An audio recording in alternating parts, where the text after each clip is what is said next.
Eat Bulaga may new record na naman at It's Showtime host. Gustong ipawalang bisa ang kasal?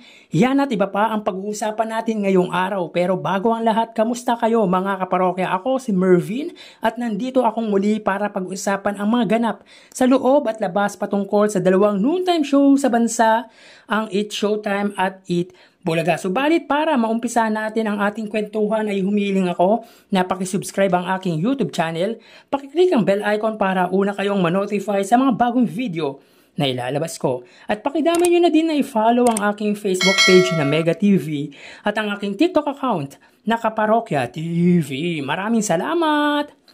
So ngayon po ay araw ng linggo at umpisan po natin ang ating kwentuhan sa ating pambansang manlalaro sa 2024 Paris Olympic. So finally, nakuha din ng bansa ang unang ginto ng mapalalunan nito ng ating pambata sa men's floor exercise gymnastic na si Carlos Yulo. Ito pa lang ang bukod tanging medalya na nakuha ng bansa sa kasalukuyang Paris Olympic at ito ang ikalawang gintong medalya na nakuha ng bansa mula sa Olympic kung saan si Heidelin Diaz ang kauna-unahang nakakamit nito. So hindi na zero ang bansa sa nasabing prestigious sport events na ginaganap ngayon sa Paris, France. Isang karangalan sa bansa ang nakuwang ginto dahil buong mundo ang nakakapanood nito. At isa pa ang nakatitiyak dyan, bukod sa medalya ay tiba-tiba na naman ito si Carlos pag-uwi ng bansa. At dahil dyan ay napapost pa ang It's Showtime main host at uncabogable star na si Vice Ganda kung saan kinongratulate nito ang athlete. At anya, congratulations Carlos Yulo for bagging the men's floor exercise. Maraming salamat sa karangalang ibinigay mo sa Pilipinas. Pag uwi mo, dumiretso ka sa Vice Comedy Bar, libre ka na sa entrance at may kasama ka pang nachos at bottomless iced tea. So patunay lang na sobrang na-appreciate ng mga Pilipino ang karangalang ibinigay nito sa bansa. Pati si Vice ay napatweet kung saan nag-offer pa ito sa pagpunta sa kanyang business. Well, he deserves to take a break after bagging a gold medal. For sure, he tired enough since day one of practice. So deserve niya talaga ang magpahinga. Di lang siya, kundi lahat ng Pilipinong nag-participate sa Paris Olympic. Instant millionaire ang pambato natin sa men's floor exercise gymnastic. Parang halos perfect lahat ang performances ni Carlos at kikilabutan ka sa mga tricks na ginagawa niya.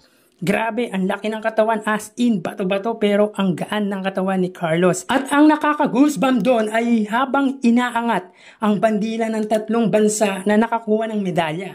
Bronze para sa bansang Great Britain, silver para sa Israel at gold para sa ating bansa. Lalo na habang pinapatugtog ang pambansang awit na Lupang Hinirang. So again, congrats Carlos Yulo, you make our countries proud.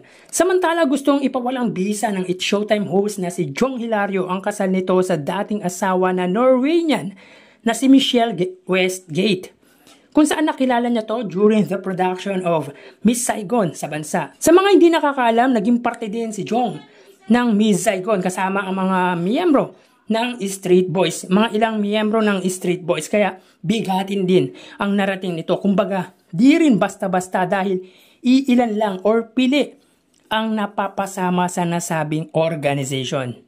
Anyway, yun nga, gustong ipawalang bisa nito ang kasal sa dating asawa dahil never din naman silang nagsama or nag-live-in at hindi din sila nagkaroon ng anak nito. Dahil dito ay nag-file ang kasalukuyang councilor ng Makati City at member ng isa sa pinakamagaling na dance group sa bansa, ang Street Boys, ng petition for nullify sa Makati Regional Trial Court. So alam naman natin mga parokya na may kinakasama na ngayon ang It's Showtime host at may anak na ubod ng kulit at bibo. Kaya siguro yan ang isa sa dahilan kung bakit gusto niyang ipawalang bisa ang kasal nito. So ngayon lang ata na-reveal ang patungkol dyan mga kaparokya, kaya nakakagulat din ang nalaman natin. Kaso yun lang mga kaparokya, sa Pinas lang ata walang divorce law. Annulment lang meron at aabutin ka pa ng siyam-siyam bago ilabas ang resulta. So sana maging okay yung kalabasan ng inaasam ng It's Showtime host. Anyway, bago natin ipagpatuloy ang kwentuhan ay humiling ako na pakisubscribe ang aking YouTube channel, pakiclick ang bell icon para una kayong manotify sa mga bagong video na ilalabas ko. At pakidami nyo na din na i-follow ang aking Facebook page na Mega TV at ang aking TikTok account na Kaparokya TV. Maraming salamat! So yun nga mga parokya, nakapag-set na naman ng panibagong record ang Eat Bulaga dahil nakuha na naman nito ang pinakamataas na view sa kanilang main YouTube channel under Eat Bulaga TVJ. Syempre ito na ang pinakamataas na views nito buhat ng lumipat ang Eat Showtime sa main TV network ng kapuso na GMA Network.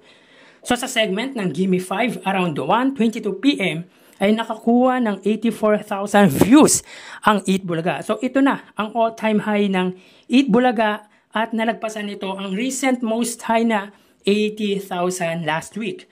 So improving pagdating sa araw ng Sabado ang views ng Eat Bulaga dahil 2 consecutive Saturdays na nakukuha ang 80,000 views sa kanilang main YouTube channel.